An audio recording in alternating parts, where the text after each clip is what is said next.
जय माता की। नवरात्रि के छठे दिन आदि शक्ति माँ दुर्गा के कात्यायनी स्वरूप की उपासना एवं कथा। श्री दुर्गा माँ का छठा रूप श्री कात्यायनी है। महर्षि कात्यायन की तपस्या से प्रसन्न होकर आदि शक्ति ने उनके यहाँ पुत्री के रूप में जन्म लिया था, इसीलिए वह कात्यायनी कहलाती हैं। नवरात्रि के छठे दिन इनकी पूजा और आराधना होती है। इनकी आराधना से भक्त का हर काम सरल एवं सुगम होता है। चंद्रहास नामक तलवार के प्रभाव से जिनका हाथ चमक रहा है, श्रेष्ठ सिंह जिनका वाहन है, महर्षि कात्यायन की कठिन तपस्या से प्रसन्न होकर उनकी इच्छा अनुसार उनके यहाँ पुत्री के रूप में पैदा हुई थी। महर्षि कात्यायन ने इनका पालन पोषण किया तथा महर्षि कात्यायन की पुत्री और उन्हीं के द्वारा सर्वप्रथम पूजे जाने के कारण देवी दुर्गा को कात्यायनी कहा गया। देवी कात्यायनी अमोघ फलदायिनी है। इनकी पूजा अर्चना द्वारा सभी संकटों का नाश होता है। माँ कात्यायनी दानवों तथा पापियों का नाश करने वाली है। देवी कात्यायनी जी के पूजन से भक्त के भीतर अद्भुत शक्तियों का संचार होता है। इस दिन साधक का मन आज्ञा चक्र में स्थित होता है।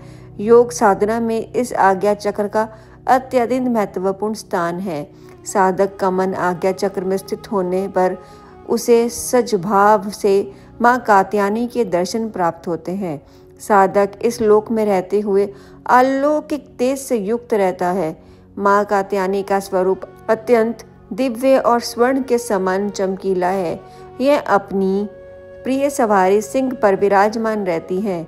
इनकी 4 भुजाएं भक्तों को वरदान देती हैं। इनका एक हाथ अभय मुद्रा में है और दूसरा हाथ वरद मुद्रा में है। अन्य हाथों में तलवार तथा कमल के फूल हैं। माँ कात्यायनी जी की कथा। देवी कात्यायनी जी के संदर्भ में एक पौराणिक कथा प्रचलित है, जिसके अनुसार एक समय कत नाम के प्रसिद्ध ऋषि हुए तथा उनके पुत्र ऋषि कात्य हुए। उन्हीं के नाम से प्रसिद्ध कात्य गोत्र से विश्व प्रसिद्ध ऋषि कात्यायन उत्पन्न हुए थे। देवी कात्यायनी जी देवताओं और ऋषियों के संकटों को दूर करने के लिए महर्षि कात्यायन के आश्रम में उत्पन्न होती हैं।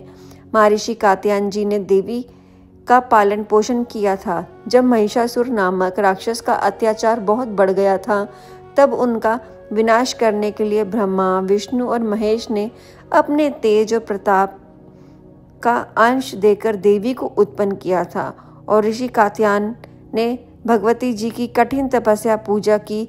इसी कारण से यह देवी कात्यायनी कहलाई। महर्षि कात्यायन जी की इच्छा थी कि भगवती उनके घर पुत्री के रूप में जन्म ले। देवी ने उनकी यह प्रार्थना स्वीकार कर ली। इसीलिए अश्विन कृष्ण चतुर्दशी को जन्म लेने के पश्चात शुक्ल सप्तमी, अष्टमी और नवमी 3 दिनों तक कात्यायन ऋषि ने इनकी पूजा की। दशमी को देवी ने महिषासुर का वध किया और देवों को महिषासुर के आतंकों से मुक्त किया।